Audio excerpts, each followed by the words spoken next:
जी अस्सलाम वालेकुम। कैफे आज के लेक्चर आगाज़ करते हैं। Lecture number 5। आज के लेक्चर में चैप्टर 1 का लास्ट कंसेप्ट हम डिस्कस करेंगे, लेकिन उससे पहले एज यूजुअल पहले प्रीवियस लेक्चर की वैल्यूएशन होगी, आपकी क्विज़ होगा, मेंटी क्विज़ लाइव, और फिर उसके बाद हम क्वेश्चंस डिस्कस करेंगे। क्वेश्चंस के बाद फिर फ्रेश कंसेप्ट की तरफ चलेंगे। क्विज़ के लिए तैयार हैं? चलिए, लिंक आपके ग्रुप्स में शेयर कर दिया गया है। अगर कोई स्टूडेंट ग्रुप में एडेड नहीं है तो वो साइट पे जाए menti.com menti.com और कोड एंटर करना है। आज का कोड है 42697306 जी। कोड एंटर कीजिए। पेज आपके सामने अगर डिस्प्ले हो जाता है ये सामने, जिस पे ये कंटेंट लिखा हो कैफे, तो फिर इसका मतलब सही जगह पे है। स्टार्ट करें जी क्विज।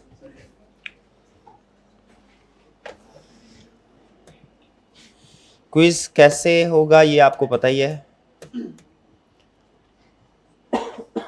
12 क्वेश्चंस हैं आज के क्विज के। स्टार्ट करते हैं। सबसे पहले क्वेश्चन 1 स्टार्ट करें जी। चलिए, ये रहा question.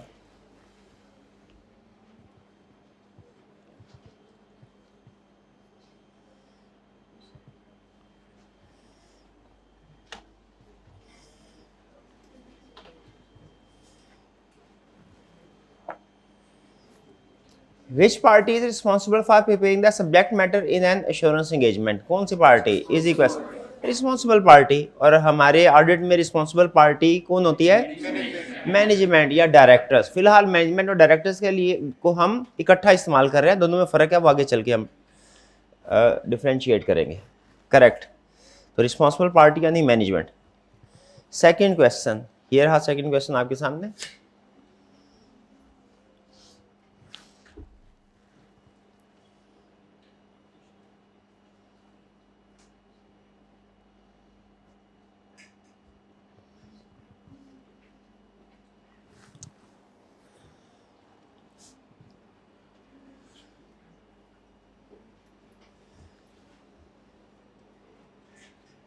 Ji, what is the main purpose of practitioner in an assurance engagement? Assurance engagement में मेन पर्पस क्या होता है उसका? Create financial statements. ये तो मैनेजमेंट यानी रिस्पॉन्सिबल पार्टी का काम होता है। मैनेज इंटेंडेड यूजर्स बिल्कुल भी नहीं मैनेज करना उसने। टैक्स रिटर्न भी फाइल नहीं करनी। क्या करना है? To obtain evidence and provide conclusion. Conclusion से क्या मुराद होती है? कंक्लूजन से मुराद ये स्टेटमेंट है कि फाइनेंशियल स्टेटमेंट्स ठीक हैं या नहीं। कंक्लूजन से मुराद ये स्टेटमेंट होती है, ठीक है। और एविडेंस से क्या मुराद होती है कि इस नतीजे पे पहुंचने के लिए प्रैक्टिशनर जो भी काम करेगा उससे जो भी नॉलेज हासिल होगा, इंफॉर्मेशन हासिल होगी, उसे हम एविडेंस कहते हैं। कोई भी प्रैक्टिशनर, कभी भी प्रोफेशनल एविडेंस के बगैर कभी कंक्लूजन नहीं देता, ठीक है। जैसे आई कैप हर 6 महीने के बाद आपकी परफॉर्मेंस पे कंक्लूजन देता है, ऐसा ही है। क्या उसके पास कोई एविडेंस होता है? कोई एविडेंस नहीं होता आई कैप के पास। क्या एविडेंस होता है उसके पास? एविडेंस क्या होता है? क्या? हाँ, आपका जो पेपर आपने अटेम्प्ट किया है उस पेपर की बेस पे कंक्लूजन ड्रॉ करता है कि स्टूडेंट को पास होना चाहिए या नहीं होना चाहिए, ठीक है। तो इसमें दो उसकी ड्यूटीज हैं, ध्यान में रखिएगा एक ही सेंटेंस में। एविडेंस ऑब्टेन करना ये अलग ड्यूटी है, कंक्लूजन या ओपिनियन भी से बोलते हैं, ये ड्रॉ करना अलग ड्यूटी है। इसको अलग अलग इसलिए बोलते हैं, बाज़ औक़ात ऐसा होता है एविडेंस कुछ और कह रहा होता है और कुछ प्रैक्टिशनर कंक्लूजन कुछ और दे देते हैं। एविडेंस कह रहा होता है कि गड़बड़ है, मिस स्टेटमेंट्स हैं, और बाज़ औक़ात कुछ प्रैक्टिशनर कह देते हैं कि फाइनेंशियल स्टेटमेंट बिल्कुल ठीक है। तो उसने दोनों जिम्मेदारियां लगाई है, एविडेंस भी हो और कंक्लूजन भी एविडेंस के मुताबिक हो, वरना आप गलत प्रैक्टिस कर रहे हैं। नेक्स्ट क्वेश्चन 3, ये रहा क्वेश्चन 3।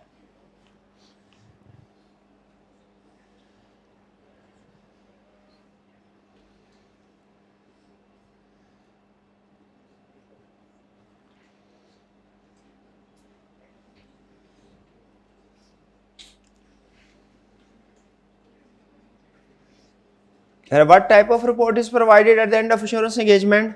बहुत अच्छा रिटर्न ओरल एश्योरेंस बोर्ड नहीं, बल्कि ऑडिट में कोई भी चीज़ जो है वो ओरल नहीं होती, हमने हर चीज़ डॉक्यूमेंट करनी होती है, ये ज़रूरी होता है।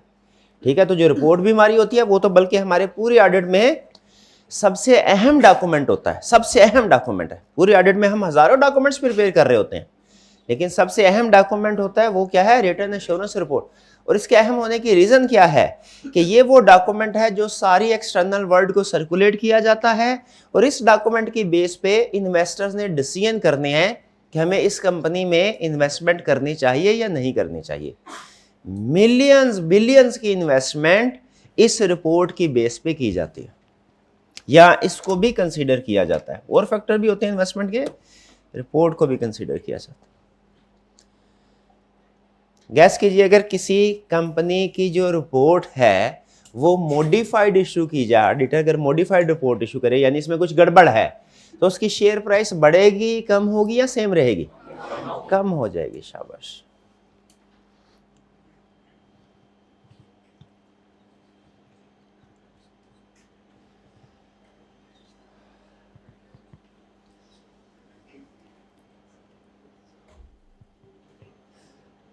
What must be sufficient and appropriate to support practitioners conclusion? जो प्रैक्टिशनर कंक्लूजन देगा इसकी सपोर्ट में, इसकी बेस में क्या चीज है जो सफिशिएंट एंड अप्रोप्रिएट होनी चाहिए? एविडेंस। ठीक है, एविडेंस सफिशिएंट अप्रोप्रिएट। अच्छा, सम टाइम ऐसा होता है, आप शायद देखते होंगे कि कोई टॉपिक प्रिपेयर करना है, कोई स्टूडेंट उस टॉपिक के 2 क्वेश्चन करके कहता है बस मेरी तैयारी हो गई, और कोई स्टूडेंट ऐसा भी होता है जो 20 क्वेश्चन करके भी कहता है अभी तसल्ली नहीं हुई मेरी, मजीद क्वेश्चन मुझे प्रैक्टिस करने चाहिए। ऐसा होता है, हर एक का सेटिस्फेक्शन लेवल डिफरेंट होता है। ठीक है, कोई जल्दी मुतमिन हो जाता है अपनी तैयारी से, कुछ ज़्यादा तैयारी करके भी मुतमिन नहीं होता। ठीक है, तो डिफरेंट।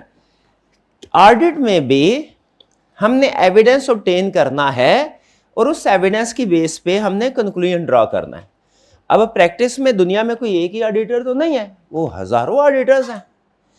तो सवाल यहाँ पे एक बहुत बड़ा सवाल ये पैदा होता है कि एविडेंस कितना ऑब्टेन करना है। क्या हमें 100% ट्रांजैक्शन को चेक करना चाहिए कंक्लूजन देने से पहले, या 100% से कम ट्रांजैक्शन को भी चेक कर सकते हैं? इसका जवाब है कम को भी चेक कर सकते हैं। अब यहाँ पे असल प्रॉब्लम है कि 100% कम कितना? 90%, 80, 70, 60, 50, 40, कितना? ये एग्जैक्ट परसेंटेज किसी स्टैंडर्ड में नहीं दी। उन्होंने कहा है ये सर्कमस्टेंसेस पे डिपेंड करता है। अगर किसी जगह पे आपको चांस नजर आ रहा है, रिस्क नजर आ रहा है ज्यादा है, वहां पे आप परसेंटेज हाई कर दें। जहां पे आपको लग रहा है कि रिस्क कम है, परसेंटेज इसको लो कर दीजिए। ठीक है, तो ये उन्होंने कहीं पे परसेंटेज नहीं दी हुई, हमें खुद हालात के मुताबिक ये फैसला करना पड़ता है। लेकिन एक रूल उन्होंने बताया हुआ है कि एविडेंस सफिशिएंट एप्रोप्रिएट होना चाहिए, लेकिन इतना होना चाहिए कि मुनासिब है। जैसे कोई स्टूडेंट मुझसे गए सर ये चैप्टर है, इसकी कितनी केस स्टडी हमें प्रैक्टिस करनी चाहिए? ठीक है, तो हम सारे स्टूडेंट को देख के फैसला करते हैं। जो स्टूडेंट थोड़ा वीक हो, उसने छुट्टियां की, उसको हम कहते हैं थोड़ी प्रैक्टिस ज़्यादा करो। जिसने क्लास में पार्टिसिपेशन की, वो साथ साथ पढ़ा हो, असाइनमेंट भी कर रहा हो, उसको हम कहते हैं कि अच्छा चलो तुमने पहले ऑलरेडी तैयारी की हुई है, तुम थोड़ी कम प्रैक्टिस कर लो। स्टूडेंट टू स्टूडेंट वेरी करता है कि हर एक को एक ही जवाब दे देना चाहिए, नहीं, स्टूडेंट टू स्टूडेंट वेरी करता है। लेकिन कम अज कम इतनी को प्रैक्टिस होनी चाहिए कि आई कैप की एडजस्टमेंट सारी उनमें कवर हो जाए। तो स्टैंडर्ड ने भी हमें कोई एग्जैक्ट परसेंटेज नहीं दी हुई, लेकिन एक रूल बताया कि एविडेंस कितना होना चाहिए? सफिशिएंट है, यानी उसकी क्वांटिटी क्वालिटी ठीक होनी चाहिए। क्वांटिटी क्वालिटी ठीक होनी चाहिए। ऐसा ना हो कि रेवेन्यू में 50 मिलियन का रेवेन्यू रिकॉर्ड हुआ है और कोई ऑडिटर 70,000 को चेक करके कहे सब कुछ ठीक है। अगर 50 मिलियन का रेवेन्यू 70,000 चेक करके कहा ठीक है, क्या एविडेंस सफिशिएंट एप्रोप्रिएट है? नहीं है। हमें स्टैंडर्ड ने ये नहीं बताया कितना होना चाहिए, लेकिन हमारी कॉमन सेंस कह रही है कि ये तो काफ़ी नहीं है। तो इसीलिए अब इसके ऊपर मजीद डिस्कशन होगी कि क्या सफिशिएंट एप्रोप्रिएट होता है, सफिशिएंट क्या है, एप्रोप्रिएट क्या, इसके ऊपर मजीद डिस्कशन होगी। फिलहाल सिर्फ इतना कंसेप्ट आपको बताया है कि एविडेंस कितना इकट्ठा करना है, एग्जैक्ट परसेंटेज हमें नहीं बताई गई, लेकिन कुछ रूल बताए गए हैं। उसमें सबसे बड़ा रूल क्या है सफिशिएंट अप्रोप्रिएट होना चाहिए, ठीक है, कि जिससे एक रीजनेबल पर्सन इस नतीजे पे पहुंचे कि हाँ जी काम ठीक है, तैयारी ठीक की है आपने जैसे। Next question 5, sufficient appropriate evidence tick हुआ था ना, ऑप्शन टिक। नेक्स्ट,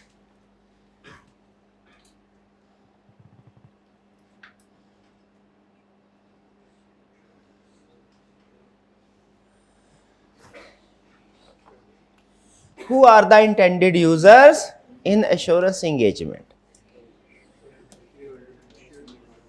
कौन है इंटेंडेड यूजर्स? शेयर होल्डर्स, बिल्कुल आसान, शेयर होल्डर भी हो सकते हैं, बैंकर्स भी हो सकते हैं, या सिमिलर पार्टीज भी हो सकते हैं, सिचुएशन टू सिचुएशन वेरी करता है, ठीक है। हाँ कोई बिल्कुल बिल्कुल और भी हो सकती है पार्टीज। आगे चलते हैं नेक्स्ट। फर्ज कीजिए बिल गेट्स ये कहता है कि मैं आपको डोनेशन देता हूं, आप पोलियो के खात्मे की कोशिश कीजिए, लेकिन मेरी शर्त है कि मैं जितनी डोनेशन दूंगा ना, अब मुझे उसका हिसाब किताब आपने ऑडिट करवा के देना है कि कहीं किसी ने फ्रॉड तो नहीं कर लिया। तो इस सिचुएशन में यूजर कौन होगा फाइनेंशियल स्टेटमेंट का? बिल गेट्स होगा जो डोनर है, या कोई जो भी डोनर डोनेशन देते हैं। तो सिचुएशन टू सिचुएशन वेरी करता है, लेकिन हमारे केसेस में हमारे सिलेबस कैफ 8 की हद तक यूजर्स कौन हुआ करेंगे? Share holders. Next,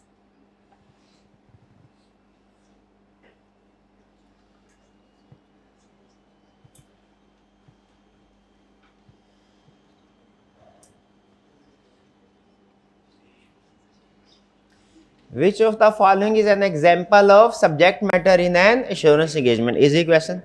historical financial statement, ऐसा ही है, बाकी तो नहीं है, बाकी तो अलग अलग एलिमेंट है। अच्छा, हिस्टोरिकल फाइनेंशियल स्टेटमेंट्स के अलावा भी कोई सब्जेक्ट मैटर हो सकता है? हाँ, फ्यूचर की फाइनेंशियल स्टेटमेंट्स यानी बजट, बजट भी हो सकती है, ठीक। आगे चलते हैं next.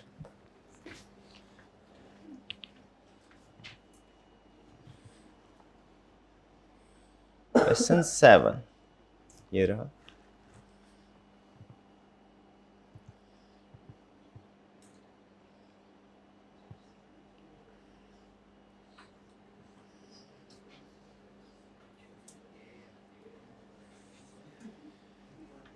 What framework is typically used by responsible party to prepare the subject matter? शाबाश, क्या? IFRS। याद रखिए, एक मैनेजमेंट जो फाइनेंशियल स्टेटमेंट्स प्रिपेयर करती हैं उनके लिए भी रूल्स हैं कि फाइनेंशियल स्टेटमेंट को कैसे प्रिपेयर किया जाए, वो फ्रेमवर्क कहलाते हैं। सबसे बड़ी एग्जांपल हमारे पास IFRS है। मैनेजमेंट फाइनेंशियल स्टेटमेंट कैसे बनाएगी, रूल्स को क्या कहते हैं? IFRS। जरा सोच के मुझे बताइए, जैसे काउंटिंग में आपके इंटरनेशनल स्टैंडर्ड्स हैं, क्या ऑडिट में भी आपके इंटरनेशनल स्टैंडर्ड्स होंगे क्या? अंदाजा लगाइए, बिल्कुल होंगे। उनमें क्या लिखा होगा कि आपने ऑडिट कैसे करना है? काउंटिंग स्टैंडर्ड में क्या लिखा होता है? फाइनेंशियल स्टेटमेंट्स कैसे प्रिपेयर करनी है। ऑडिटिंग स्टैंडर्ड में क्या लिखा होगा? उन फाइनेंशियल स्टेटमेंट्स को वेरीफाई कैसे करना है। अकाउंटिंग वाले स्टैंडर्ड्स को बोलते हैं IFRS, international financial reporting standards. Auditing वाले स्टैंडर्ड्स को बोलते हैं international standards on auditing, ISAs, ठीक है। लेकिन आपके लिए गुड न्यूज ये है कि कैफ लेवल पे IFRS तो आपने पढ़ने होते हैं, आपने चाहे इतनी मोटी मोटी किताबें होती हैं, है ना, वो पढ़ते हैं, लेते हैं, क्योंकि ओपन बुक एग्जामिनेशन है, साथ लेके जा सकते, ओपन बुक अब नहीं है, हाँ। लेकिन ऑडिट में आपने स्टैंडर्ड्स बाय करने की कोई जरूरत नहीं है, ठीक है। अकाउंटिंग में फिर भी आप पढ़ाते होंगे, टीचर्स आपको कहते हैं ना ये पढ़ लो ये पढ़ लो, पढ़ाते हैं क्लास में कि उसके बगैर ही सिखाते हैं। ऑडिट में जरूरत नहीं, CFAP लेवल पे जाके जरूरत होगी, कैफ लेवल पे हरगिज जरूरत। लेकिन अक्सर हो सकता है बाजुकात आप मेरे मुंह से ये बात सुने कि स्टैंडर्ड्स में ये लिखा है, ISAs में ये लिखा है, तो आप समझ लीजिएगा कि मैं ऑडिटिंग स्टैंडर्ड्स की बात कर रहा हूं, अकाउंटिंग स्टैंडर्ड्स की नहीं। क्लियर जी? नेक्स्ट। अच्छा, क्विज का ये फायदा होता है, एक तो आपका नॉलेज भी टेस्ट हो जाता है, दूसरा अगर कोई टर्म ऐसी आ जाए जो नई हो तो मुझे एक्सप्लेन करने का मौका भी मिल जाता है, तो इसमें नई चीजें भी होती हैं, ये ज़हन में रखिएगा, आप सीखते हैं कुछ।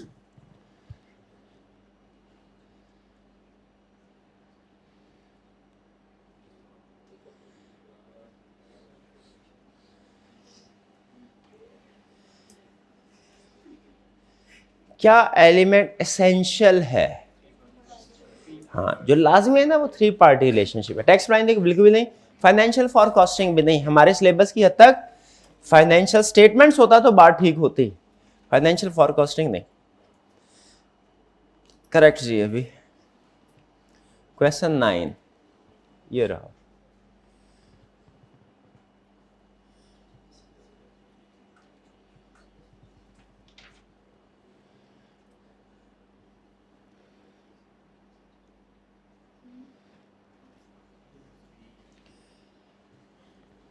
Which best describes suitable criteria in an insurance engagement?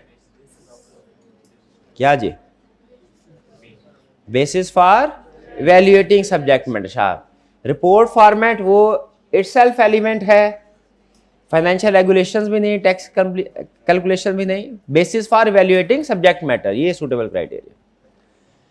Question 10 ये रहा जी।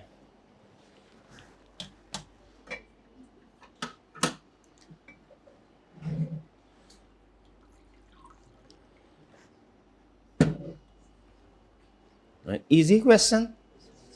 Who prepares subject matter in insurance? मैं ऑप्शन 2 शायद वो फिल करना भूल गया मैं।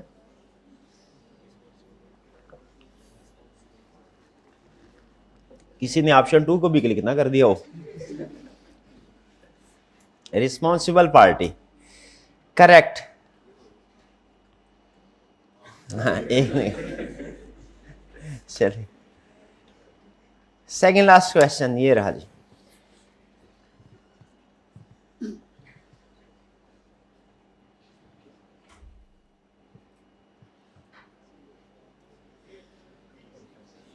What role does intended user play in an assurance engagement? क्या करते हैं? Prepare the subject matter, verifies evidence नहीं, receives the assurance report। Correct।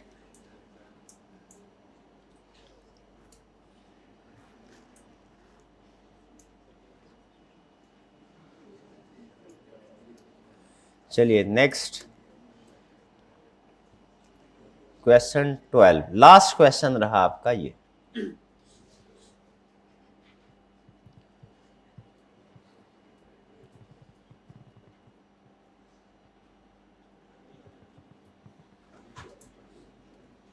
What does an insurance report primarily include? बड़ी चीज, प्राइमरी चीज क्या आती है? रिपोर्ट में बहुत सी चीजें होती हैं, सबसे अहम चीज क्या होती है?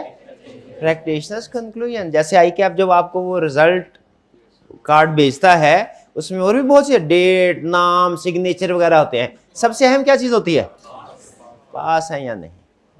तो प्रैक्टिशनर कंक्लूजन सबसे अहम है। चलिए आज के हमारे टॉपर्स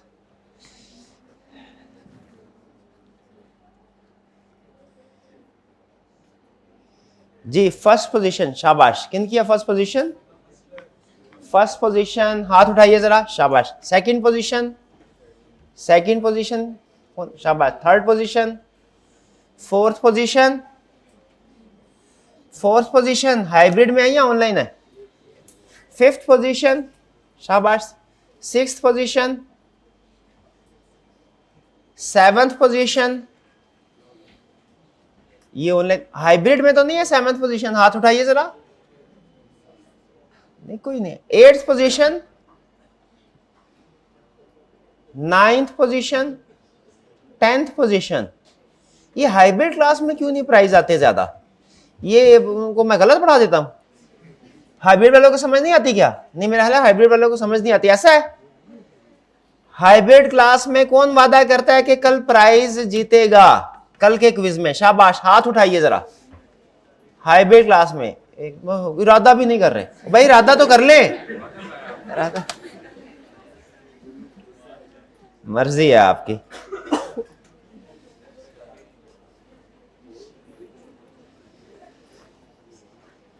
चलिए जी, क्विज एंड हुआ। अब चलते हैं आपकी होम असाइनमेंट की तरफ। होम असाइनमेंट में आपको एक ही क्वेश्चन दिया गया था। कितने स्टूडेंट ने होम असाइनमेंट किया? शाबाश। होम असाइनमेंट चेक हो गई है आपकी? कितने स्टूडेंट की असाइनमेंट चेक नहीं हुई? इनकी क्यों नहीं हुई असाइनमेंट चेक? जरा जल्दी से कर दीजिए। स्टैंप लगवा लिया करें असाइनमेंट चेक की, क्योंकि हफ्ते 10 दिन के बाद जो रेगुलरली स्टूडेंट असाइनमेंट करते हैं उनको असाइनमेंट की बेस पे प्राइस भी शेयर किया जाता है। सुना होगा ना, मेहनत का फल मीठा होता है, हैं? तो आपको फल मिलेगा, इतना ज़्यादा मीठा नहीं होगा, हाँ जी, लेकिन एप्रिसिएशन के लिए प्राइस शेयर किया जाएगा आपके साथ। चलिए स्टार्ट करते हैं। कल असाइनमेंट में एक ही क्वेश्चन था, easy question. Briefly explain any 4 elements of N assurance engagement. Of N assurance engagement, ये क्वेश्चन है। ये आईकैप का क्वेश्चन, पहला क्वेश्चन आईकैप के पास पेपर का शायद। इससे पहले जो क्वेश्चन किया था आईकैप के पास पेपर का क्वेश्चन किया, हाँ एक किया था, वो स्टीवर्डशिप वाला, हाँ बिल्कुल ठीक। यहाँ पे वो क्वेश्चन जो भी स्टूडेंट ने थोड़ी देर पहले हाइब्रिड क्लास में भी एक स्टूडेंट ने पूछा है, और अक्सर स्टूडेंट पूछते हैं कि सर हमने कितना लिखना है, ठीक है, कितना लिखना है। ये डिपेंड करता है आपके मार्क्स पे और आपके टाइम पे, 2 फैक्टर्स पे। कितना लिखना है ये किस पे डिपेंड करता है, आपके मार्क्स पे और आपके टाइम पे, टाइम कितना है, ठीक है। वैसे तो मेरे लिए बड़ा आसान है आपको ये बता देना कि जितने मार्क्स हो उनको 1.8 से मल्टीप्लाई करें, 1.8 से मल्टीप्लाई इस टाइम में आपने सॉल्व करें, और कोशिश भी यही करनी चाहिए, प्रैक्टिस भी हम यही, बेंचमार्क यही रखेंगे। लेकिन सम टाइम आपको पता है एग्जाम में जो आखिरी क्वेश्चन होता है ना, वो होता है 16 नंबर का, और उसके लिए टाइम बचता है सिर्फ 12 मिनट, ठीक है। तो बाज़ औक़ात हमें फिर ऐसे भी करना पड़ता है, उस सूरत में हम स्पीड थोड़ी बढ़ाते हैं अपनी, और सिर्फ अहम जो इंपॉर्टेंट कंटेंट है वो लिखते हैं। लेकिन वो एक्सट्रीम सिचुएशन से फिर कभी डिस्कस करेंगे। नॉर्मल सर्कमस्टेंसेस में क्या करना है आपने याद रखें कि 1.8 से मल्टीप्लाई करते हैं ना, ठीक है। हमारे फर्म में एक मैनेजर हुआ करते थे, वो एक जुमला बोलते थे कि उनसे कोई पूछता था ना, यार तुम इतना ज़्यादा काम क्यों नहीं करते, ठीक है, थोड़ा सा काम करते, तो वो कहते होते थे कि जितनी तनख्वाह उतना काम, जितनी, और तनख्वाह सबको अपनी कमी लगती है। तो एग्जाम में कितना लिखना है भाई, जितनी तनख्वाह उतना काम, और एग्जाम में तनख्वाह क्या होती है हमारी, मार्क्स। तो जितना कम मार्क्स तो कम लिखना है, ज्यादा मार्क्स तो ज्यादा लिखना। अब इससे क्या मुराद है, देखिए इससे मुराद ज्यादा लिखना है से मुराद मेरी ये नहीं है कि आपने कितनी लाइंस लिखनी है, ठीक है, बल्कि इससे मुराद ये है कितना वक्त आपने लगाना है। कुछ स्टूडेंट की स्पीड ज़्यादा होती है, वो हो सकता है कि उसी टाइम के अंदर ज़्यादा लिख लें, कुछ स्टूडेंट की स्पीड कम होती है, राइटिंग स्पीड, वो हो सकता है कम लिखें। तो आपने क्या करना है, आइंदा जब कभी कोई भी क्वेश्चन, चाहे रिप्रोडक्शन का क्वेश्चन हो चाहे केस स्टडी हो, उसके मार्क्स उठाने हैं, उनको 1.8 से मल्टीप्लाई करना है, और क्वेश्चन के साथ वो लिख देना जो भी आंसर आएगा कि मैंने इतने मिनट में इसको आंसर करना है, याद रखिए। और आपका आंसर लगभग उतने ही टाइम में खत्म होना चाहिए। अगर आपका टाइम ज्यादा लगा है तो ये भी रिस्क है। क्या रिस्क है कि आप ओवर ऑडिटिंग कर रहे हैं। जैसे इसमें 4 × 1.8 7.2, इसका मतलब है 7 मिनट और 12 सेकंड में आपने इसको लगभग राउंड ऑफ कर ले 7 मिनट में आपने इसको सॉल्व करना है। अगर आप इसको 9 मिनट में सॉल्व करते हैं, फिर बाद में टाइम देखते हैं, पता चलता है 9 मिनट में किया है, इसका मतलब क्या है, आपने ओवर ऑडिटिंग की। ओवर ऑडिटिंग का मतलब क्या है, जरूरत से ज्यादा काम किया, जरूरत से ज्यादा लिखा। इसका आपको नुकसान होगा, एंड में कोई ना कोई क्वेश्चन रह जाएगा, एंड में फिर वही होगा 16 नंबर का क्वेश्चन है, 12 मिनट बचे। ओवर ऑडिटिंग भी नहीं करने। और अगर आपने यही क्वेश्चन 5 मिनट में कर लिया तो इससे ये ना, कुछ स्टूडेंट कहते हैं सर पेपर इतना आसान, पेपर 2 घंटे में कर लिया, 2 घंटे में करके मैं बाहर। मैं कहा शाबाश। स्टूडेंट को कुछ नहीं बताते, क्या रिस्क बढ़ जाता है हमारा, स्केप्टिसिज्म, रिस्क बढ़ गया। क्या रिस्क बढ़ा कि इसने जितने पॉइंट्स लिखने थे क्वेश्चंस के उतने पॉइंट्स लिखे ही नहीं, ठीक है। इसमें रिस्क होता है अंडर राइटिंग का, याद रखें। अक्सर स्टूडेंट की आदत है, वो इसको समझते हैं ये हमारा एफिशिएंसी का पॉइंट, हमने पेपर जल्दी कर लिया, लेकिन हम ऑडिटर्स हैं, हमारा स्केप्टिसिज्म हमें क्या कहता है कि जिसने काम जल्दी किया मतलब रिस्क है कि उसने काम कम किया। तो हमने ना अंडरस्टेटमेंट करनी है ना ओवरस्टेटमेंट करनी है, दोनों ही गलत है। तो इसीलिए लगभग साथ में, थोड़ा बहुत ऊपर नीचे हो जाएगा, कोई जाहिर बोर्ड थोड़ी काम कर रहे हैं, लेकिन सिग्निफिकेंट वेरिएशन नहीं आनी चाहिए। बात समझ गए? आइंदा जब कभी कोई भी क्वेश्चन करना है, खास तौर पे ऑडिट के पेपर में, आपने क्या करना है, टाइम बाउंड करके चलना है अपने आप को। तो जरा इसके साथ ऊपर लिख दीजिए कितने मिनट में करना है ये, 7 लिख लो ऊपर 7। फिर आगे चलें ब्रीफली। देखिए क्वेश्चन इन इटसेल्फ बहुत आसान है, आपको देखते ही पता चल गया होगा क्या लिखना है, लेकिन मैं इसको आप एग्जाम में अटेम्प्ट कैसे करना है वो सिखा रहा हूँ। ड्राफ्टिंग कैसे करनी है, ड्राफ्टिंग का मतलब होता है एग्जाम में लिखना। एग्जाम में जो आप सोल्यूशन लिख रहे होते हैं ना, उसको हम कहते हैं ड्राफ्टिंग। तो ड्राफ्टिंग कैसे करनी है, एग्जाम में कैसे लिखना है वो सिखा रहा हूँ। पहली चीज, हर क्वेश्चन में अपने आप को टाइम बाउंड करना है लाजमी। दूसरी चीज उसे लिखा है briefly explain any 4 elements of assurance engagement. इसमें 2 अल्फाज पावर वर्ड है, कौन कौन से? 2। हाँ, एक तो 4, नंबर और डेट्स याद रखे, लिख ले, नंबर और डेट्स किसी भी क्वेश्चन में आ जाएं आपके लिए पावर वर्ड्स, नंबर और डेट्स। और आप अकाउंटेंट हैं, नंबर को कहीं नहीं छोड़ेंगे, नंबर थोड़ा सा भी कहीं पे लिखा होगा ना फौरन फोकस उसके ऊपर करेंगे, डेट्स को अक्सर इग्नोर करेंगे, और केस स्टडी में वो डेट्स में आपको घुमाएगा। ठीक है, 4। और फिर उसके बाद एक्सप्लेन का वर्ड, एक्सप्लेन के वर्ड से आगे आपको पता है एलिमेंट्स ऑफ एश्योरेंस एंगेजमेंट, वो आप पहुंच गए, वो भी अहम है, लेकिन ज्यादा फोकस कराना चाहता हूं इन दोनों। मतलब एक्सप्लेन से क्या पता चला, क्या सिर्फ हेडिंग लिखनी है कि उसके आगे डिस्क्रिप्शन भी, एक्सप्लेनेशन भी? एक्सप्लेनेशन भी। 2-3 अल्फाज होता है, लिस्ट, आइडेंटिफाई, स्टेट, इनका मतलब होता है सिर्फ हेडिंग लिखो। इसके अलावा जितने भी वर्ब है, इनके अलावा जितने भी वर्ब, वो चाहे कुछ भी हो, डिस्क्राइब हो, एक्सप्लेन हो, वगैरह वगैरह, वो उनका मतलब क्या होता है, हेडिंग के साथ एक्सप्लेनेशन भी लिखनी है। और इन वर्ब्स में कोई फर्क नहीं है, वो क्लासिक टीचर आज से 15-20 साल पहले वो बताया करता है, पेज हुआ करता था, एक्सप्लेन का वर्ड ये है, डिस्कस का ये है, और पता नहीं क्या क्या आगे कुछ और वर्ड होते थे, पूरी लिस्ट होती थी। कोई फर्क नहीं है, सिर्फ आपने इतना डिसाइड करना है लिखना कितना है, सिर्फ हेडिंग लिखनी है या एक्सप्लेनेशन भी। और एक्सप्लेनेशन में आगे कितनी एक्सप्लेनेशन आप पता है मार्क्स पे डिपेंड करते हैं। ठीक है, तो एक्सप्लेन इसलिए ताकि डिसाइड कर ले मैंने सिर्फ हेडिंग लिखनी है या एक्सप्लेनेशन भी। तो बताइए इसमें क्या करना है, आगे लिखा है एनी 4। एनी 4 का मतलब क्या है, 5 है, कोई से 4 लिख लो अपनी मर्जी के, कोई से भी 4 लिख लो। इस तरह की सिचुएशन में क्या बेहतर है, क्या सिर्फ 4 ही लिखे जाए या 5वां एलिमेंट भी लिख दिया जाए? रिक्वायर्ड 4 ही है, लेकिन अगर कोई स्टूडेंट उसके पास टाइम है, उसके पास, और वो कोई एक्स्ट्रा पॉइंट लिख देता है, याद रखे ये उसके लिए नेगेटिव नहीं है बल्कि पॉजिटिव है, बल्कि ये पॉजिटिव है। आई कैप फर्स्ट 4 पॉइंट्स चेक नहीं करेगा, आई कैप बेस्ट 4 पॉइंट्स चेक करेगा।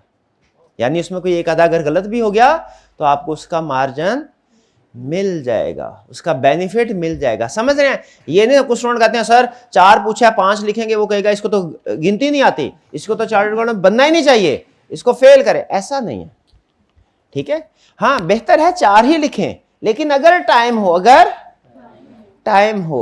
तो 5 भी लिखने में हर्ज कोई नहीं है, हर्ज कोई नहीं, कोई नुकसान की बात नहीं। क्लियर जी? मैं वो बोला अगर टाइम हो, पूरी बात, अगर टाइम हो फिर, वरना ना लिखें, टाइम नहीं है फिर ना लिखें। क्लियर जी? ये आगे चल के आएगा, आपसे कुछ डिसीजन, कुछ चीजें कहेगा इसमें से ढूंढो, वो एक सिस्टम बताएगा आपको कंपनीज का और कहेगा इसमें से वीकनेसेस ढूंढो। तो वो वीकनेसेस अगर 4 उसने कहा ढूंढनी है, लेकिन हमें एक और नजर आ गई तो 5वीं भी लिख दे, इसमें कोई, अगर टाइम हो, ये शर्त है, तो उसमें कोई प्रॉब्लम नहीं, आप सेफर साइड पे होंगे। हो सकता है एक आधी गलत हो जाए। क्लियर जी? सिर्फ यही क्वेश्चन था। चलिए अब वापस आते हैं हम अपने लेक्चर की तरफ। कल के लेक्चर में से कोई क्वेश्चन पूछना चाहते हो तो पूछ लीजिए। कोई क्वेश्चन नहीं है? एक स्टूडेंट ने क्वेश्चन पूछा था एलिमेंट्स में से, हाइब्रिड क्लास में एक स्टूडेंट ने क्वेश्चन पूछा था, हाँ वो इंटरनल। कल एक बात हुई थी 3 पार्टी रिलेशनशिप में के 3 पार्टीज होती हैं, कौन कौन सी? Intended users, responsible party, practitioner. ठीक है, प्रैक्टिशनर को हम एश्योरेंस प्रोवाइडर या ऑडिटर भी बोलते हैं। तो एक मैंने एग्जांपल दी थी कि समटाइम ऐसा होता है कि डायरेक्टर्स जो कंपनी को रन करने वाले हैं वो किसी चार्टर्ड अकाउंटेंट को अपना एम्प्लॉय रख लेते हैं, अपना एम्प्लॉय रख लेते हैं। ठीक है, और उन्हें कहते हैं कि आप ये वेरिफिकेशन करें। अब इस सूरत में याद रखें, इस वो भी कहने को वेरिफिकेशन कर रहा है ना, तो कहेंगे तो उसको भी ऑडिटर ही। लेकिन उस ऑडिटर को अपॉइंट किसने किया है? मैनेजमेंट ने, डायरेक्टर्स ने, शेयर होल्डर ने नहीं किया, पहली चीज। दूसरी चीज, उसने अपनी रिपोर्ट बना के किसको देनी है? मैनेजमेंट या डायरेक्टर्स को, शेयर होल्डर को नहीं। तीसरी और सबसे अहम चीज, अगर ये report third party share holders वाला को प्रोवाइड की भी जाए ना, वो उसके ऊपर एतबार नहीं करेंगे। क्यों नहीं करेंगे? हालांकि काम तो एक जैसा है, हाँ वो मैनेजमेंट में इन्वॉल्व है, जिसे हम टेक्निकल लैंग्वेज में कहते हैं कि वो इंडिपेंडेंट नहीं है। जब वो इंडिपेंडेंट नहीं है तो उसके, क्योंकि डायरेक्टर्स उसको प्रेशराइज कर सकते हैं, डायरेक्टर उसको लालच दे सकते हैं कि सब कुछ ठीक ठीक लिख दो, तुम्हें प्रमोशन मिल जाएगी, बोनस मिल जाएगा, इसलिए उसकी बात, हालांकि वो तकरीबन वही काम कर रहा होता है जो हम कर रहे होते हैं। ठीक है, तो उसको क्या कहते हैं फिर हम? उसको कहते हैं इंटरनल ऑडिटर। है वो भी ऑडिटर, लेकिन उसे इंटरनल क्यों बोलते हैं? मैनेजमेंट का हिस्सा है। और फिर हम जो बाहर के लोग होते हैं जो आके वेरिफिकेशन करते हैं, हमें क्या बोला जाता है फिर? एक्सटर्नल ऑडिटर, या बाज़ औक़ात सिर्फ ऑडिटर भी बोला जाता है, या बाज़ औक़ात स्टैट्यूटरी ऑडिटर भी बोला जाता है। ठीक है, ठीक है, तो वहां वो नॉन स्टैट्यूटरी। तो ये हम क्या है? ऑडिटर। क्लियर? और हमारी जो हम रिपोर्ट देंगे उसके ऊपर रिलाई करेगी जो एक्सटर्नल वर्ड है वो। ये बात समझ आ गई आपको? इंटरनल ऑडिटर एक्सटर्नल ऑडिटर में फर्क। चलिए जी। सर अगर यही ऑडिटर किसी सब्सिडियरी का, उसी कंपनी की सब्सिडियरी का, नहीं, इससे ज्यादा ना सोचिए। ये इंटरनल ऑडिटर, ये हम जितना भी सिलेबस पढ़ेंगे, जितने भी चैप्टर्स पढ़ेंगे, ये सारे का सारा किसके ऊपर बेस कर रहा है? एक्सटर्नल ऑडिट के ऊपर। हम एक्सटर्नल ऑडिट सीख रहे हैं, आप एक्सटर्नल ऑडिटर बनने जा रहे हैं, इंटरनल ऑडिटर नहीं। तो इंटरनल ऑडिटर के बारे में मजीद कुछ नहीं सोचना, एक्सटर्नल ऑडिटर के बारे में जितना मर्जी सोचें।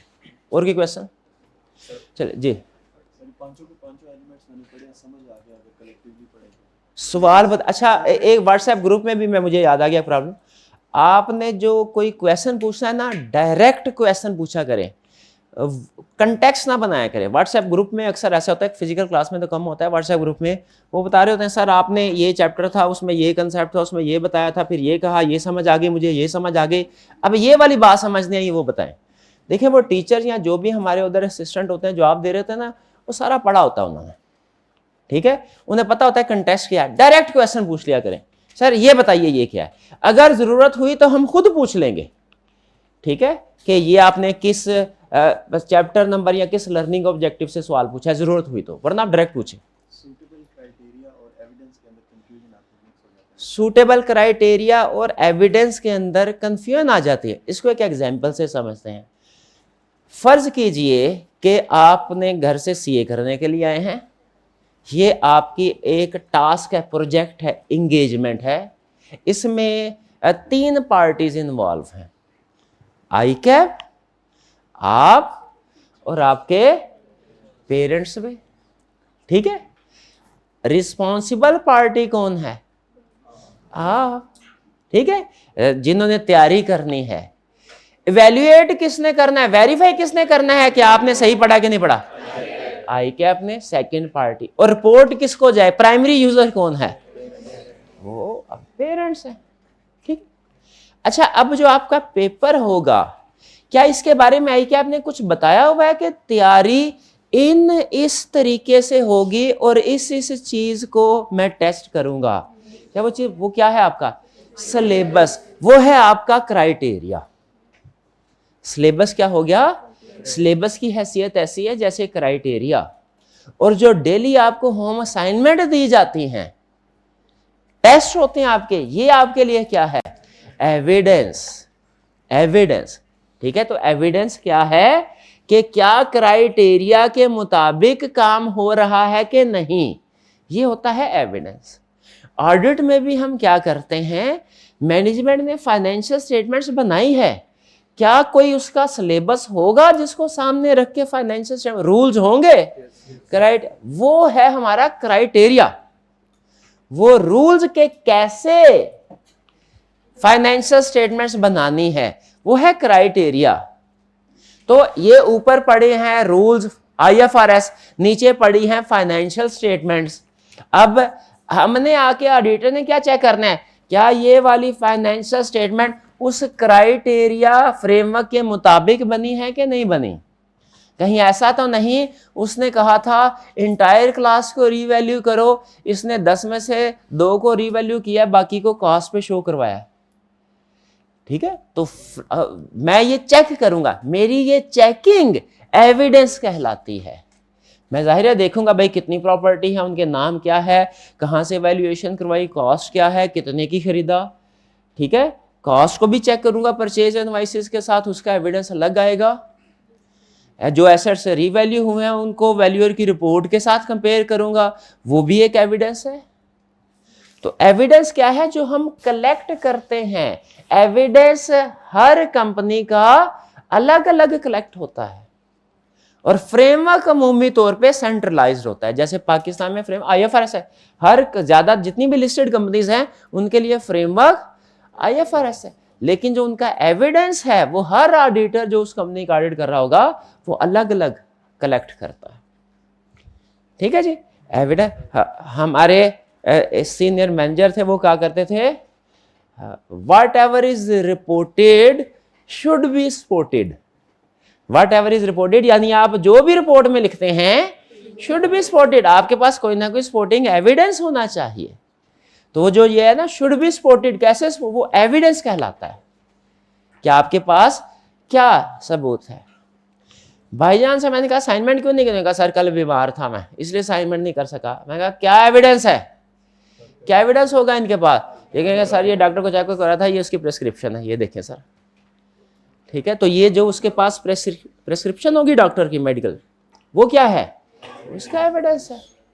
और याद रखें हर चीज का एविडेंस मौजूद होता है दुनिया में, हर चीज का एविडेंस, ये असूल ऑडिट में याद रखना है आप। और एविडेंस के बगैर हमने,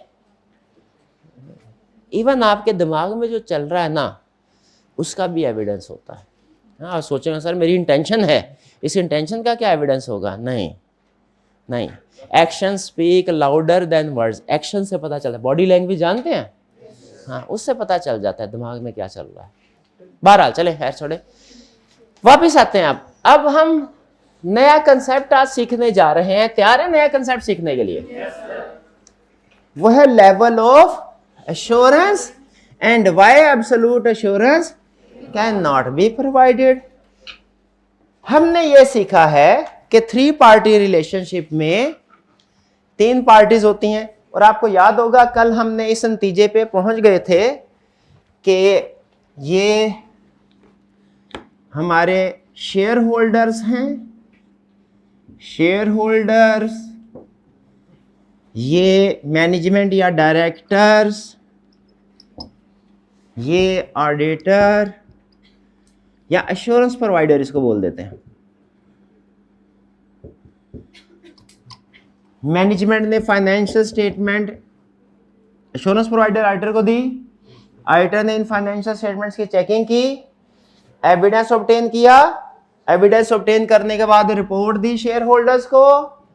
क्या इस रिपोर्ट के मिलने के बाद शेयर होल्डर फाइनेंशियल स्टेटमेंट्स के बारे में कॉन्फिडेंट हैं कि वो ठीक है? क्या हम ये कह सकते हैं कि ऑडिट रिपोर्ट मिलने के बाद शेयर होल्डर ज्यादा श्योर हैं फाइनेंशियल स्टेटमेंट की एक्यूरेसी के बारे में?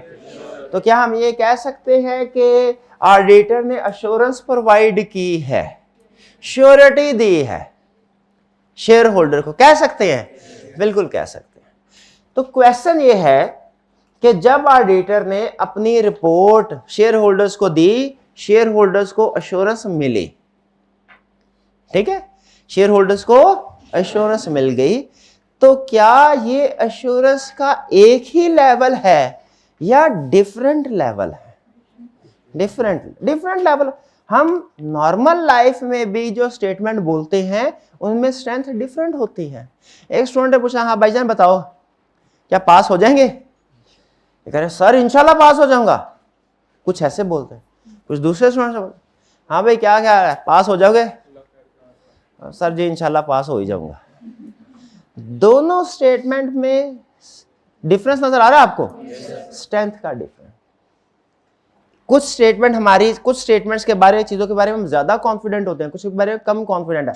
जरा मुझे सोच के बताइए, ये स्ट्रेंथ में डिफरेंस आया जो स्टेटमेंट की स्ट्रेंथ में, ये डिफरेंस किस वजह से आया?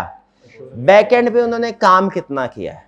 जिसने जितना ज्यादा काम किया होगा वो स्टेटमेंट देते हुए उतना ज्यादा कॉन्फिडेंट होगा, और कम काम किया है तो कम कॉन्फिडेंट। कोई ऐसा स्टूडेंट है जो ये कह सके, गारंटी दे सके मुझे कि वो 100% श्योरिटी है इस दफा का पेपर पास कर लेगा? क्लास में कोई एक स्टूडेंट है जो 100% श्योरिटी के साथ गारंटी दे के गए? कोई नहीं। हम कल के बारे में गारंटी नहीं दे सकते भाई, ये गारंटी नहीं दे सकते पता नहीं पेपर दे भी पाएंगे कि नहीं। समटाइम ऐसे स्टूडेंट भी होते हैं, वो पेपर देने के लिए जा रहे होते हैं, रास्ते में एक्सीडेंट हो जाता है। ऐसे स्टूडेंट आए, बड़े टेंशन में होते हैं, जाहिर है जो हादसा हुआ होता है, अफसोस भी होता है हमें, लेकिन ऐसे भी हो सकता, कल क्या होगा नहीं जान सकते हम। तो 100% एक्यूरेटली तो कोई नहीं ना कह सकता क्लास में गारंटी के साथ कि वो पास। तो ये इसी तरह ऑडिटर ने शेयर होल्डर को क्या बोलना है कि स्टेटमेंट क्या देनी है कि फाइनेंशियल स्टेटमेंट्स ठीक है या नहीं। क्वेश्चन ये है कि क्या इस स्टेटमेंट की स्ट्रेंथ हमेशा स्टैंडर्डाइज होती है? सब नहीं, वेरी करती है। जैसे आप शायद वो QM में, मैथ में वो पढ़ते होते थे हाइपोथेसिस टेस्टिंग में कि वो क्या होता है कॉन्फिडेंस लेवल। तो उसमें क्वेश्चन में ना डिफरेंट कॉन्फिडेंस लेवल होते थे। कभी होता था 90%, कभी 95%, कभी 99%, ऐसे ही है ना। और 95% कॉन्फिडेंस लेवल होता था तो 5% क्या होता था, उसे क्या अल्फा वैल्यू बोलते थे, चांस ऑफ एरर, रिस्क, शाबाश, क्या होता था? रिस्क। क्या आपका कंक्लूजन गलत हो सकता है 95%। अच्छा जरा सोचिए बताइए, 100% कॉन्फिडेंस लेवल के साथ कभी क्वेश्चन किया आपने? नहीं किया। क्यों नहीं किया? एग्जिस्ट ही नहीं करता। ये बात नहीं सिर्फ हमारे प्रोफेशन में एग्जिस्ट नहीं करता, किसी भी प्रोफेशन में आप 100% एक्यूरेसी के साथ स्टेटमेंट नहीं दे सकते। कोई डॉक्टर 100% एक्यूरेसी के साथ नहीं कह सकता मेरा ऑपरेशन कामयाब होगा। कोई वकील 100% एक्यूरेसी के साथ नहीं कह सकता मैं केस जीतूंगा। ठीक है, कोई स्टूडेंट भी 100% एक्यूरेसी नहीं कह सकता मैं पास होऊंगा। तो किसी प्रोफेसर, हमारे प्रोफेशन में नहीं बल्कि किसी भी प्रोफेशन में 100% गारंटी देना पॉसिबल नहीं होता। ठीक है जी। तो यही आपको ये सिखा रहा है कि हमारी रिस्पॉन्सिबिलिटी एज ऑडिटर ये है, हमने शेयर होल्डर को, यूजर को स्टेटमेंट देनी है, फाइनेंशियल स्टेटमेंट ठीक है कि नहीं। इस स्टेटमेंट की स्ट्रेंथ स्टैंडर्डाइज होती है कि डिफरेंट स्ट्रेंथ होती है? इस पे डिफरेंट स्ट्रेंथ होती है। अब हम ये समझेंगे कितनी तरह की स्ट्रेंथ है और उनका नाम क्या है। टोटल 3 तरह की स्ट्रेंथ डिस्कस हुई है। और स्ट्रेंथ याद रखिए डिपेंड करता है किस पे? काम पे। जितना ज्यादा प्रोसीजर परफॉर्म करते जाएंगे आप किसी चीज के बारे में उतना ही कॉन्फिडेंट होते जाएंगे। सिंपल। जितनी ज्यादा मेहनत करेंगे आप अपने पास होने के बारे में उतना ज्यादा कॉन्फिडेंट होते जाएंगे। 100% कभी नहीं हो पाएंगे, इसलिए कि 100% पॉसिबल नहीं है। तो यहाँ पे एक ग्राफ के जरिए से, ग्राफ कहीं नहीं है, किसी किताब में नहीं है, सिर्फ समझाने के लिए आपको बताया गया। आपने इसके बाद कंसेप्ट समझ के भूल जाना है, फिर टेक्निकल वर्ड यूज करने हैं। ये 3 लेवल ऑफ एश्योरेंस है। ठीक है, हम अपने ऑफिस में बैठे होते हैं, प्रैक्टिकली क्लाइंट आता है। जब मैं क्लाइंट बोलूं ना तो आपने समझ जाना इससे मुराद कंपनी है जिसका हमने ऑडिट करना है। और हमारे पास या तो कोई शेयर होल्डर आता है या शेयर होल्डर के बिहाफ पे चीफ एग्जीक्यूटिव वगैरह मैनेजमेंट में से कोई बंदा आएगा उनके बिहाफ पे। हमारे पास शेयर होल्डर आया, कहने लगा सर मैंने फाइनेंशियल स्टेटमेंट्स का ऑडिट करवाना है। हमने कहा बिल्कुल ठीक है, ऑडिट करेंगे। अच्छा ये बताइए लेवल ऑफ एश्योरेंस क्या चाहिए? ये ऑडिटर खुद डिसाइड करेगा कि ये हमें क्लाइंट यानी शेयर होल्डर बताएगा? आपके ख्याल में? शाबाश, बिल्कुल सही अंदाजा लगाया, शेयर होल्डर बताएगा। ठीक है, कि उसे क्या हम कहेंगे ठीक है भैया हम उसके हिसाब से काम करेंगे। अगर आपको दरमियान मॉडरेट लेवल की इंश्योरेंस चाहिए तो हम मॉडरेट लेवल का काम करेंगे, हाई लेवल की इंश्योरेंस चाहिए हाई लेवल का काम करेंगे। बताइए किस लिए आए? उन्होंने कहा सर फाइनेंशियल स्टेटमेंट्स हैं, मैनेजमेंट बना के हमें दे रही है, हमें डर है कि इसमें गड़बड़ ना की गई हो, हम चाहते हैं आप चेकिंग करके हमें बताएं फाइनेंशियल स्टेटमेंट ठीक है कि गलत। हमने कहा ठीक है बताओ चेकिंग किस लेवल पे करनी है? शेयर होल्डर ने पूछा कितने लेवल है? हमने कहा 3 लेवल किताबों में लिखे हुए हैं, एक मॉडरेट, एक हाई और एक परफेक्ट या एब्सोल्यूट।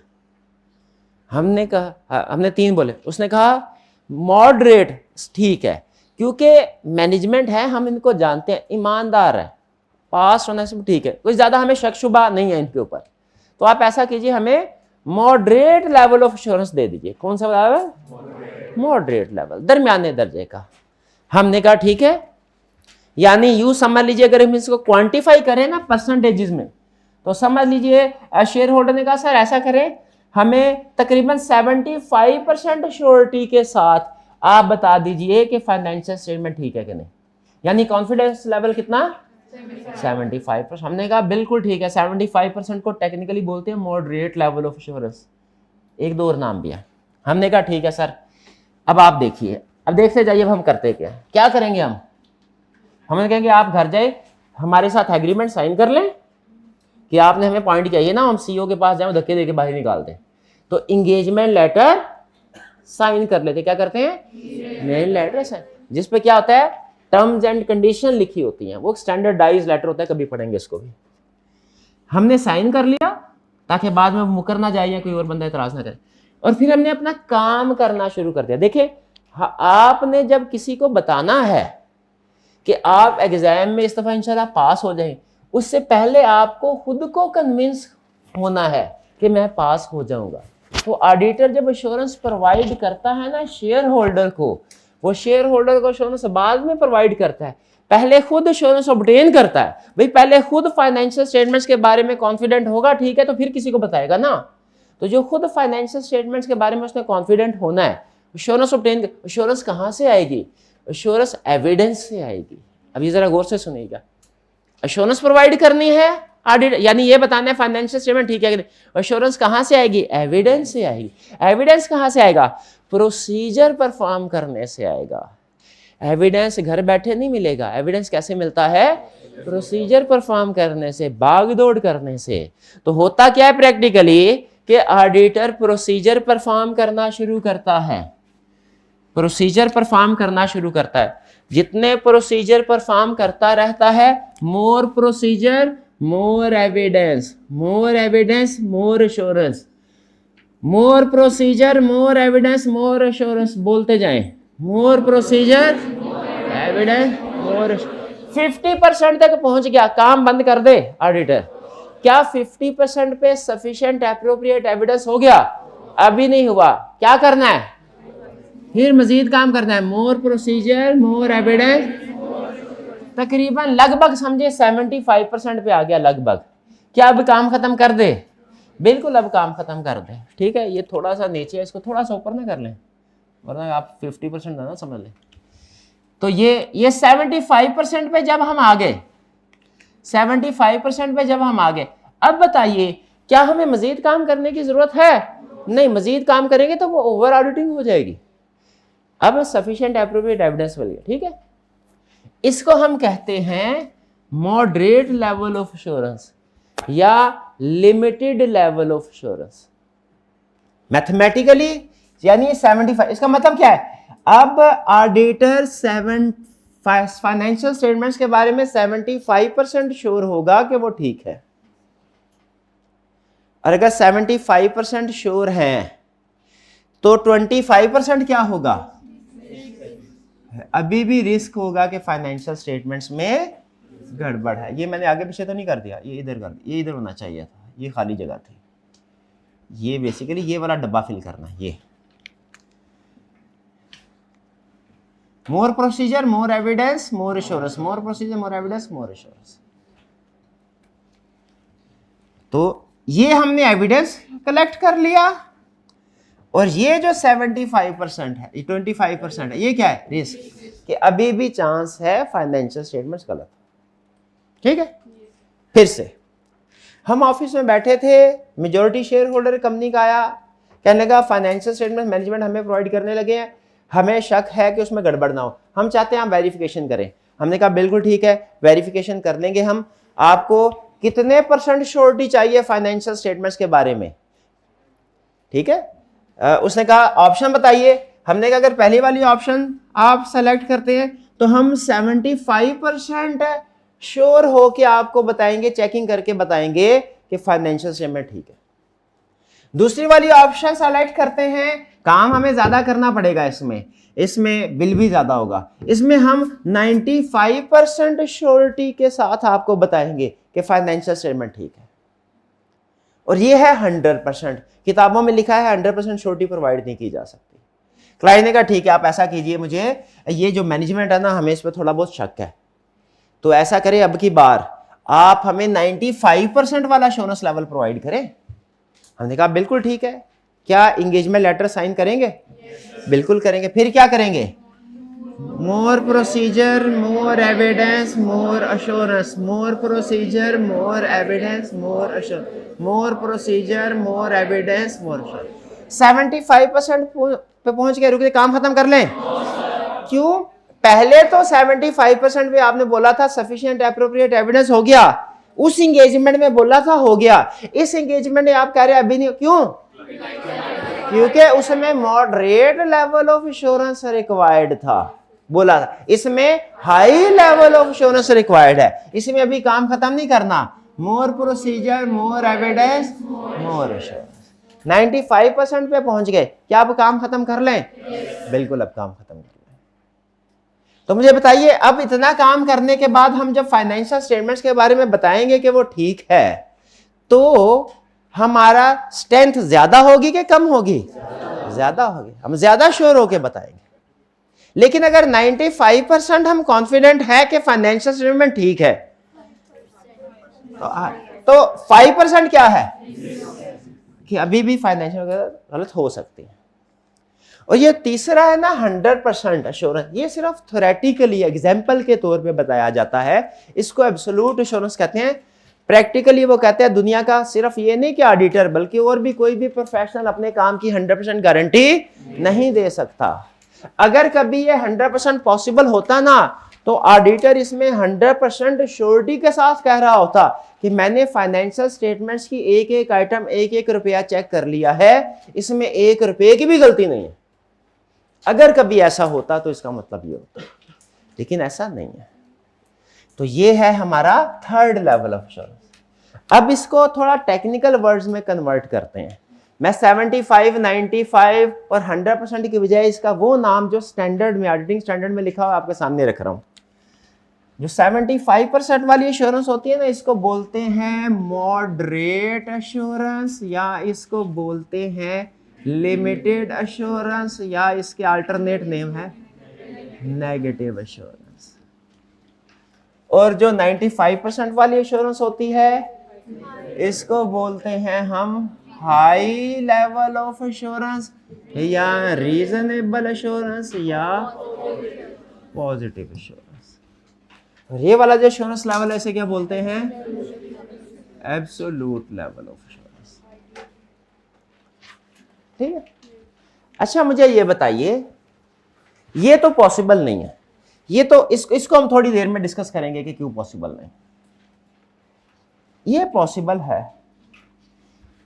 इस एंगेजमेंट में जो मॉडरेट लिमिटेड एश्योरेंस वाली एंगेजमेंट है, इसमें रिपोर्ट बनेगी, एश्योरेंस रिपोर्ट, शाबाश।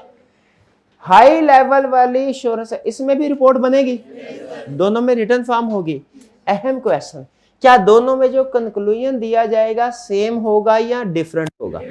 शाबाश, उसके अल्फाज डिफरेंट होंगे, उसके अल्फाज डिफरेंट होंगे। दो स्टेटमेंट आपके सामने रख रहा हूं, आपने मुझे बताना है दोनों में स्ट्रेंथ सेम है या कम ज्यादा है। कम ज्यादा है तो किस में कम ज्यादा है। इन भाईजान ने क्वेश्चन लेके आए, सर क्वेश्चन चेक कीजिए। मैंने क्वेश्चन देखा और कहा ये क्वेश्चन ठीक है, केस स्टडी आपकी ठीक है। इन्होंने क्वेश्चन कहा सर केस स्टडी चेक करें। केस स्टडी चेक की, मैंने कहा इसमें गलती नजर नहीं आई। इनको क्या बोला, आपकी केस स्टडी ठीक है। इनको क्या बोला, आपकी केस स्टडी में मुझे गलती नजर नहीं आई। मुझे बताइए केस स्टडी ठीक है, इस स्टेटमेंट में जो कॉन्फिडेंस है, और मुझे गलती नजर नहीं आई, इसमें जो कॉन्फिडेंस है सेम है या डिफरेंट? किसमें ज्यादा है? पहले जिसमें पॉजिटिव लैंग्वेज यूज करा ना, पॉजिटिव, जिसमें मैं कह रहा हूं कि हाँ मैंने ये चेक किया और ये ठीक है, उसमें एश्योरेंस लेवल ज्यादा है। ये हाई लेवल की एग्जांपल है। और जिसमें मैं नेगेटिव लैंग्वेज यूज कर रहा हूं कि मुझे गलती नजर नहीं आई, इसमें मैं ये कह रहा हूं इनडायरेक्टली कि हो सकता है हो, मुझे नजर नहीं आई। स्ट्रेंथ लेवल कम है, कम है। ठीक है, जैसे हम बात करते हैं पेपर कैसा हुआ, एक कहते हैं ठीक हुआ, दूसरी स्टेटमेंट कहते हैं अपनी तरफ से तो ठीक करके आया हूं। ये जो दूसरी स्टेटमेंट है इसमें स्ट्रेंथ का लेवल कम है। तो इसीलिए याद रखें, अगर लिमिटेड एश्योरेंस वाली, तीन तरह की एश्योरेंस है ना, तीन तरह की, कौन कौन से? Limited assurance, reasonable assurance, absolute assurance. Absolute assurance तो पॉसिबल ही नहीं है। लिमिटेड एश्योरेंस में जो वर्डिंग होती है वो कुछ और होती है, और रीजनेबल एश्योरेंस में वर्डिंग कुछ और होती है। ठीक है, रीजनेबल एश्योरेंस क्या है? कहते हैं रीजनेबल एश्योरेंस सुन लें। ठीक है, पहले लिमिटेड एश्योरेंस कर लेते हैं। लिमिटेड एश्योरेंस क्या है? लिमिटेड एश्योरेंस को हम मॉडरेट या नेगेटिव एश्योरेंस भी कहते हैं। ये क्या है? It is moderate level of assurance. Low भी नहीं है लेकिन हाई भी नहीं है। It is moderate level of assurance which is expressed in negative. Negative क्यों बोला? क्योंकि इसमें एक नॉट आ रहा होता है। नॉट आ, जैसे मुझे गलती नजर नहीं आई, नहीं आ रहा है ना, इसके आने की वजह से नेगेटिव बोलते हैं इसको। ठीक है, it is moderate level of assurance which is expressed in negative form. और साथ में ड्राफ्टिंग की एग्जांपल भी दे दी। किसकी एग्जांपल दे दी? ड्राफ्टिंग का मतलब क्या है? इसको लिखना कैसे है। तो लिमिटेड एश्योरेंस को लिखना कैसे है? कैसे लिखेंगे? रिपोर्ट में जो लिमिटेड एश्योरेंस का पैराग्राफ होता है कैसे लिखा जाता है? लिखा जाता है based on our review nothing has come to our attention that causes us to believe that financial statements do not give true and fair view. यानी हमें कोई ऐसी चीज नहीं मिली जिससे पता चले कि फाइनेंशियल स्टेटमेंट ठीक नहीं है। दो दफा नेगेटिव कर दिया। Nothing has come to our attention that causes, negative sense में बोला, इनडायरेक्टली स्टेटमेंट दे रहा है। अब मैं मुझे कोई ऐसी चीज नजर नहीं आई जिससे लगे कि केस स्टडी गलत है, और दूसरे को स्टेटमेंट क्या दी? केस स्टडी ठीक है। स्ट्रेंथ का फर्क है ना। कोई ऐसी चीज नजर नहीं आई जिससे पता चले केस स्टडी गलत है। इनडायरेक्टली मैं यही मैसेज दे रहा हूं कि ठीक है, लेकिन नेगेटिव अल्फाज इस्तेमाल करते हुए। अल्फाज का इस्तेमाल देखें, नथिंग बोले क्या? Nothing has come to our attention that causes us to believe that financial statements do not give true and fair view. ठीक है, इक्का दुक्का अल्फाज आगे पीछे होंगे, लेकिन मेन सेंस यही है। इसकी एग्जाम्पल क्या है? Review of historical financial statement या review of cash flow forecast. ये भी एग्जाम्पल को मैं डिस्कस करता हूं। रीजनेबल में क्या होता है? Reasonable is high but not absolute level of assurance. High तो है लेकिन इतनी भी हाई नहीं कि परफेक्ट ही हो जाए। नहीं, it is high but not absolute level of assurance which is expressed in positive form. Positive form क्यों बोला? क्योंकि इसमें जो ड्राफ्टिंग होती है ना, जो कंक्लूजन लिखा जाता है वो पॉजिटिव फॉर्म में होता है। जैसे क्या कि बेस्ड ऑन आवर ओपिनियन या in our opinion financial statements give true and fair view. या financial statements have been prepared in accordance with IFRS and give true and fair view. इसमें घुमा के बात नहीं कर रहा, नेगेटिव के साथ बात नहीं कर रहा। कुछ समझ आ रही बात की? तो इसको हम क्या बोलते हैं? रीजनेबल कहता है। लेकिन अच्छा आप मुझे बताइए, एग्जांपल आपके सामने रखता हूं, ठीक? क्या आप जो पास्ट होता है ना, पास्ट, उसके बारे में हम ज्यादा कॉन्फिडेंट होते हैं कि फ्यूचर के बारे में? पास्ट के बारे में गुजर चुका है। हमारी एक होती है हिस्टोरिकल फाइनेंशियल स्टेटमेंट पास्ट की, एक होती है फ्यूचर की जिसे फॉरकास्ट बोलते हैं, बजट बोलते हैं। आप खुद बताइए कि हिस्टोरिकल फाइनेंशियल स्टेटमेंट में लेवल ऑफ एश्योरेंस कौन सा होगा अगर हमने उनको वेरीफाई करना हो? वो लेवल ऑफ एश्योरेंस कौन सा होगा? मॉडरेट या के रीजनेबल? रीजनेबल। मॉडरेट के हाई? हाई होगा। पास्ट उनके बारे में हम ज्यादा श्योरिटी से, जो पिछले साल गुजर चुका है उसकी सेल्स कंफर्म करनी है ना हमने, हम ज्यादा श्योर होके कंफर्म कर सकते हैं। लेकिन अगर हमारे सामने कैश फ्लो फॉरकास्ट हो, इनकम स्टेटमेंट फॉरकास्ट हो, यानी बजट हो आने वाले साल का, उसको भी वेरीफाई कर जरूर सकते हैं कि रीजनेबल है कि नहीं। वो कैसे? वो CFAP में सीखेंगे। लेकिन बताइए, क्या उसमें हम हाई लेवल एक्यूरेसी के साथ वेरिफिकेशन कर सकते हैं फ्यूचर की? नहीं कर सकते। तो इसीलिए कैश फ्लो फॉरकास्ट जो है, ये रिव्यू लिमिटेड एश्योरेंस की एग्जांपल है, और जो हिस्टोरिकल फाइनेंशियल स्टेटमेंट को चेक करना है रीजनेबल।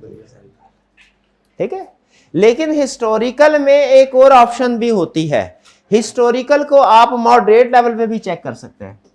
यानी प्रैक्टिस में, ये आपने जिन स्टूडेंट्स ने कंपनी लॉ पढ़ा हुआ ना, उनको ये बात आसानी से समझ आ जाएगी। मतलब बाकी को भी मैं समझाता हूं। कंपनी लॉ में ये लिखा हुआ है कि जब एक कंपनी का साल पूरा हो जाए तो वो अपनी फाइनेंशियल स्टेटमेंट्स का ऑडिट करवाए। वो बताइए वो कौन सी एग्जांपल है? लिमिटेड एश्योरेंस के रीजनेबल एश्योरेंस। वो रीजनेबल एश्योरेंस ऑडिट करवाना। लेकिन कंपनी लॉ में ये भी लिखा हुआ है कि जब 6 महीने गुजर जाए ना, साल नहीं, सेकंड क्वार्टर, तो उसके बाद लिमिटेड स्कोप रिव्यू करवाना है फाइनेंशियल स्टेटमेंट, क्योंकि वो 6 महीने की फाइनेंशियल स्टेटमेंट। अब वो जो 6 महीने की फाइनेंशियल स्टेटमेंट है, टेक्निकली वो भी हिस्टोरिकली पास्ट की है, लेकिन इनको जब चेक करेंगे तो वो मॉडरेट लेवल ऑफ एश्योरेंस देंगे या हाई? मॉडरेट। तो फ्यूचर में तो सिर्फ एक ही, फॉरकास्ट में एक ही ऑप्शन है, क्या? मॉडरेट। लेकिन हिस्टोरिकल में 2 ऑप्शन है।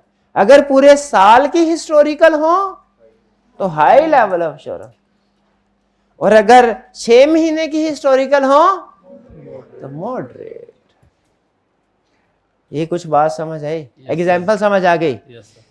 चलिए, अच्छा आखिरी चीज बताइए, क्या रीजनेबल एश्योरेंस का ये मतलब है कि गारंटी है 100%, सब कुछ चेक कर लिया, हर चीज ठीक है, 1 रुपए की भी गलती नहीं है, और जब हम ऑडिट 1 रुपए भी गलती, क्या इसका ये मतलब है? नहीं। यानी गौर से सुनिएगा, आप ये कह रहे हैं कि अगर हमने एज ऑडिटर किसी फाइनेंशियल स्टेटमेंट्स की चेकिंग की, गौर से सुनिएगा, ये अगले कंसेप्ट की बेस बना रहा हूं जो कल पढ़ना है हमने, आज नहीं, आज बिना टाइम खत्म। क्या आप ये कह रहे हैं कि अगर हमने फाइनेंशियल स्टेटमेंट्स को चेक करके रीजनेबल एश्योरेंस प्रोवाइड की, ऑडिट किया, उसके बाद भी फाइनेंशियल स्टेटमेंट में कुछ मिस स्टेटमेंट रह सकती हैं? क्या आप ये कह रहे हैं? क्यों रह सकती हैं? 5%। अच्छा, जो शेयर होल्डर है ना, वो इस पे एतराज उठाते हैं कि क्यों आप 100% गारंटी नहीं देते, क्यों आप 100% गारंटी? इसका तो एक बड़ा आसान जवाब है कि कोई भी नहीं देता भाई, किसी से भी पूछ लो। लेकिन वो कहता है बाकियों को छोड़ो, आप अपने प्रोफेशन में बताएं, रीजन बताएं, explain with the help of examples कि आप लिमिटेड एश्योरेंस प्रोवाइड करते हैं रीजनेबल एश्योरेंस प्रोवाइड करते हैं, एब्सोल्यूट एश्योरेंस क्यों नहीं प्रोवाइड करते, ये बताइए। हमने कहा बिल्कुल ठीक है, बताते हैं। अब इसकी डिस्कशन होगी कल रीजंस की, लेकिन आपको पता चल गया कि कल हम क्या पढ़ने जा रहे हैं। क्विक रिवीजन करते हैं, 2 मिनट में गौर से सुनिए ताकि पता चल जाए सारा कुछ आपने सीख लिया कि नहीं सीख लिया। आज हमने सीखा है लेवल ऑफ एश्योरेंस। ये कितने लेवल ऑफ एश्योरेंस, इसमें हमने ये सीखा कि हम ऑडिटर जो वेरिफिकेशन करते हैं उसके वेरिफिकेशन किस लेवल पे जाके करनी है। 3 लेवल है, एक मॉडरेट लेवल है, एक हाई लेवल है और एक एब्सोल्यूट लेवल है। मॉडरेट में या इसे नेगेटिव एश्योरेंस भी बोलते हैं, इसमें एश्योरेंस लेवल होता है मॉडरेट, दरमियाने दर्जे का, ठीक है। रीजनेबल लिमिटेड एश्योरेंस में एश्योरेंस लेवल क्या है, लिमिटेड एश्योरेंस में एश्योरेंस लेवल क्या है, मॉडरेट या नेगेटिव बोलते हैं। रीजनेबल एश्योरेंस में एश्योरेंस लेवल क्या है, हाई या पॉजिटिव बोलते हैं। एब्सोल्यूट एश्योरेंस दुनिया में कोई प्रोवाइड नहीं करता। हम क्यों नहीं प्रोवाइड करते एब्सोल्यूट लेवल ऑफ एश्योरेंस, ये कल पढ़ेंगे। लेकिन आपको पता होना चाहिए कि रीजनेबल एश्योरेंस एंगेजमेंट अलग होती है, लिमिटेड एश्योरेंस एंगेजमेंट अलग होती है। लिमिटेड एश्योरेंस में हमारे अल्फाज कुछ और होते हैं कंक्लूजन के, अहम चीज। रीजनेबल एश्योरेंस में अल्फाज कुछ और होते हैं। लिमिटेड एश्योरेंस में क्या अल्फाज होते हैं, based on our review nothing has come to our attention that causes us to believe that financial statements do not give true and fair view। Reasonable assurance में क्या अल्फाज होते हैं कि in our opinion financial statements give true and fair view, positive अल्फाज है। चलिए examples क्या है, रीजनेबल एश्योरेंस की एग्जांपल क्या है, audit of historical financial statements. Limited assurance की एग्जांपल क्या है, review of historical financial statements या review of cash flow forecast. ठीक है जी। अब कल के लेक्चर में हम एक अहम कंसेप्ट स्टडी करेंगे जो कि बहुत से दूसरे कंसेप्ट्स की बेस है। क्या पढ़ेंगे कल हम भला, कि जो तीसरा लेवल ऑफ एश्योरेंस है एब्सोल्यूट एश्योरेंस, वो हम क्यों प्रोवाइड नहीं करते। इसको मैं डिटेल में एग्जाम्पल्स के साथ समझाना चाह रहा हूं। समझाने को ये 10 मिनट में निमट सकता है, लेकिन ये 10 मिनट नहीं, मैंने इसको एग्जाम्पल्स आपके साथ शेयर करवाए, ठीक है। और फिर कल इंशाल्लाह हमारा चैप्टर कंप्लीट हो जाएगा। कोई क्वेश्चन पूछना चाहते हो तो पूछ लीजिए। कोई क्वेश्चन नहीं है, चलिए। हाइब्रिड क्लास में बता रहा हूं, कल प्राइज आपका लाजमी आना चाहिए क्विज में। हाइब्रिड क्लास में अगर कम से कम 3 स्टूडेंट का प्राइज ना आया ना, तो उसका मतलब यह है कि हाइब्रिड क्लास के स्टूडेंट को समझ नहीं आ रही। ये कल मेहनत करके आनी है, कल खास तौर पे मैं देखूंगा हाइब्रिड क्लास का रिजल्ट। ठीक है, आज का लेक्चर यहाँ खत्म करते हैं हम। अल्लाह हाफिज।